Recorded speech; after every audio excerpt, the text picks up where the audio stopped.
I found treasure. Yes, I did. Do you know what that treasure happens to be? Let me fill you in. It's early Dr. Glaucomflecken. Yes, we are doing another reaction. Happy 2023. Right this way. I hope everyone's having a great start to the year, and I couldn't resist, but I didn't want to do kind of the mainstream stuff that I've been doing. So I actually went back and back and found, as I said, early Dr. Glaucomflecken. Some of his earliest stuff, he even looks different, hair shaved, the whole bit. And I did not know that he had a cardiac arrest while he was sleeping one night. I learned a few things, so really glad he's okay. But yeah, now we're gonna jump in here. I think he should probably go to the doctor, make sure it's all normal. Not me though, I'm an eye doctor. It's a different kind of book. Wow. I mean, it was a short clip in the beginning, so I didn't really get that good of a look, but I have now. My God. What is going on there? I mean, there are conditions that can cause that, but I don't know if that's what this is. He might just be really well endowed. I don't know. Next. Patient with a rare disease. Oh, yep. So true. Rare disease, like, well, I mean, to med students, everything is a rare disease, and I remember this happening also with like labor and delivery, you know, really, really new med students. They're just hungry for information. So they want to see everything. And, you know, there would be one med student in the room and then a couple more would come in, and before you know it, there was an entire arena full of students in there. I mean, God bless them. But yeah, I mean, actually it reminds me of the first time I delivered my son. Well, not the first time, the time I delivered my son. And that's literally what happened. I started out with two residents, or maybe two med students in the room. And by the time I was, you know, actually giving birth to him, I want to say about 7 or 8 students in there at that point.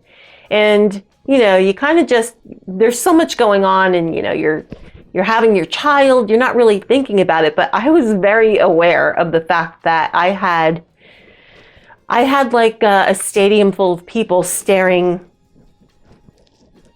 in that area.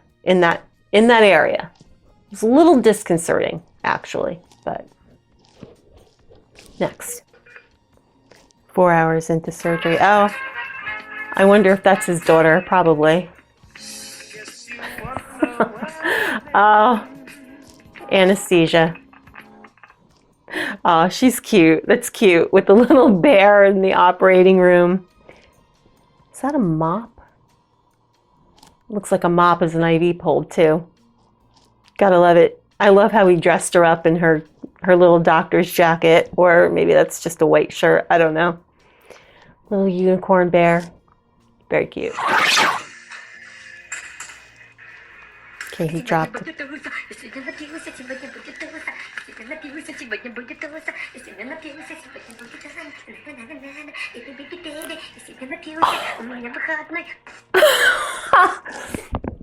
If that isn't the world's most accurate depiction of what goes on with pens.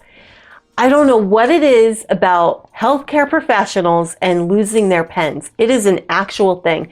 If you want to aggravate or make an enemy of somebody really quick, steal somebody's pen at a nurse's station. They grow legs and they walk And it seems like, you'll drop a pen or you're like, I know I put it in my pocket and it is gone. It's kind of like the socks in my dryer too. Same thing, same concept. It's just gone. There's no good explanation for it. I even heard it drop, but how it wound up on the other side of the hallway is anyone's guess.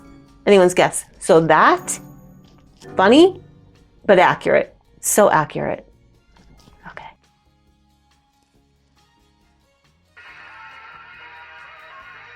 Okay, on call 5 to 8.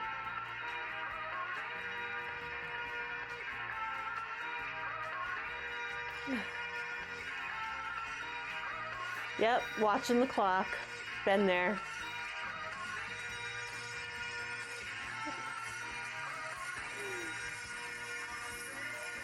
Yeah.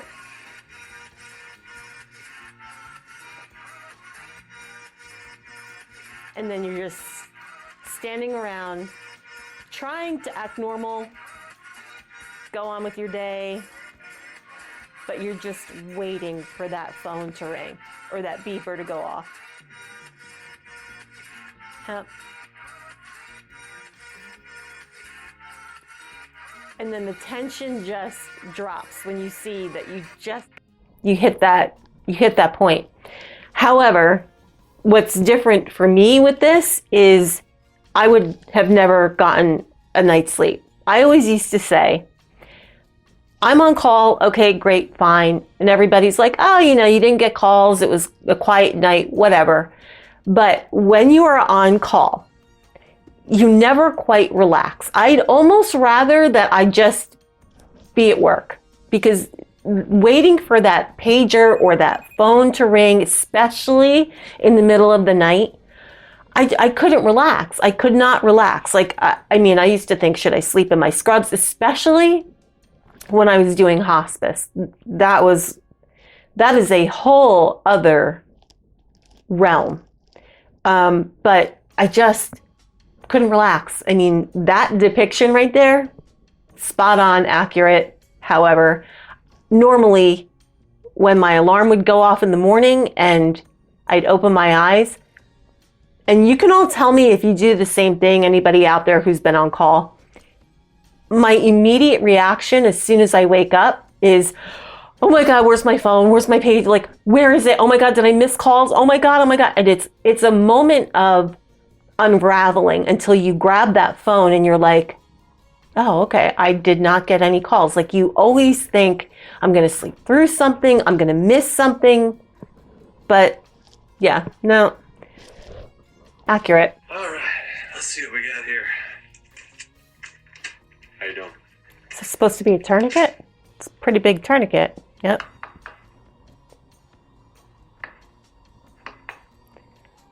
Yeah. You got some great veins. Yeah, can definitely work with this. Could put an 18 gauge in that one. I'm not. I'll be nice to you, but I could.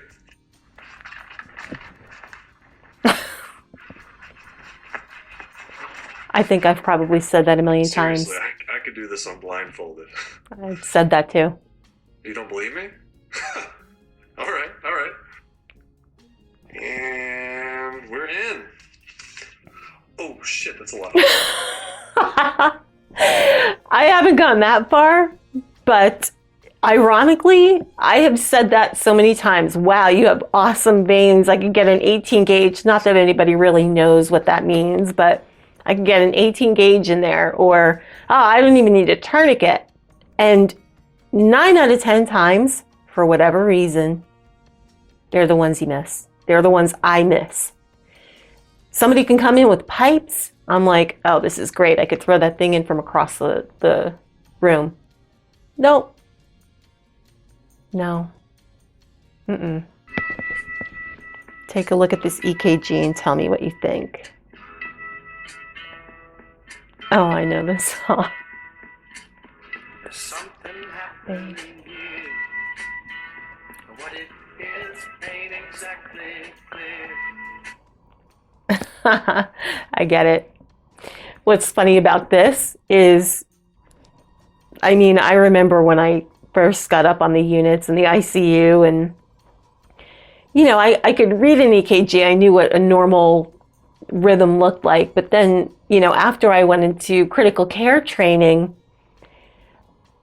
you get really good at reading when people are kind of like looking over your shoulder and they're like, oh yeah, and that they have no idea what rhythm it is. That they don't know what they're looking at. A lot of times I didn't either. I mean, all of like the heart blocks and all that stuff, I mean, it can get out. But everybody always seems to approach it like, oh yeah, look at it, yeah, and no. I'm working in a clinic this morning, and you guys are not going to believe what I found in the clinic today. I got to show you. So we got to be really quiet. The eyeballs on his mouth. What I found in this drawer, look at this. A nest of baby big round stick pins. Look at that. I love it. They still have their caps. Wow, look at that. And if you look around, you can see adults guarding their babies. Like he's in a zoo. They've already lost their caps. They're protecting them against attendings coming to steal their babies. That's amazing. All right. Oh, that was the best. I love it. I love him. He does the greatest skits. Like, that was brilliant. And also true. Another pen-related Glaucomflecken spot-on parody, because, yeah, I mean, usually in hospitals, nursing stations, unless you work in like an office or something, then it can still happen, but not as much. But at a nurse's station in a hospital, those things just fly away. And if you happen to stumble upon a drawer with a bunch of pens in it, you're like, Holly, look at that. Holly, look at that. And do you have any allergies to medication? Nope. Not a single medication allergy. Nope. Oh, I know where this none. is going. That's correct. You've tolerated every single pill, capsule, and tablet that's ever gone into your mouth. Yes. Okay. Let me go talk with my attending. We'll be right back. No allergies at all. No allergies whatsoever. Okay. Hi, I'm Dr. Hawthorne. Student Dr. Danielle told me about you. We're going to start you on a prescription for penicillin. Oh, I'm allergic to penicillin. Oh, is that right? I was under the impression that you had no medication allergies. Any other allergies we should know about? Sulfa, doxycycline, erythromycin, Yeah. codeine, dilaudid. When the glasses drop, you're in trouble. Oh yeah. I mean, I actually think I might have even done this one before, but it's just as true today as it was then, because you'll go in and you'll have a whole conversation with somebody, any past medical history, any past surgical history. No.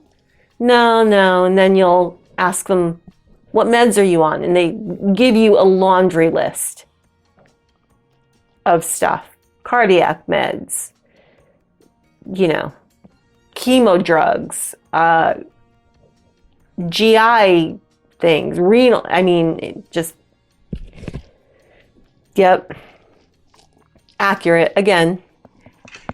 Hey, yeah, thanks for taking my call. We got a patient down here in the ED with a femur fracture. All right, I'll head over in a little bit. Oh, awesome, thanks. Yeah, no problem. I'll see you soon. Okay, love you. Bye.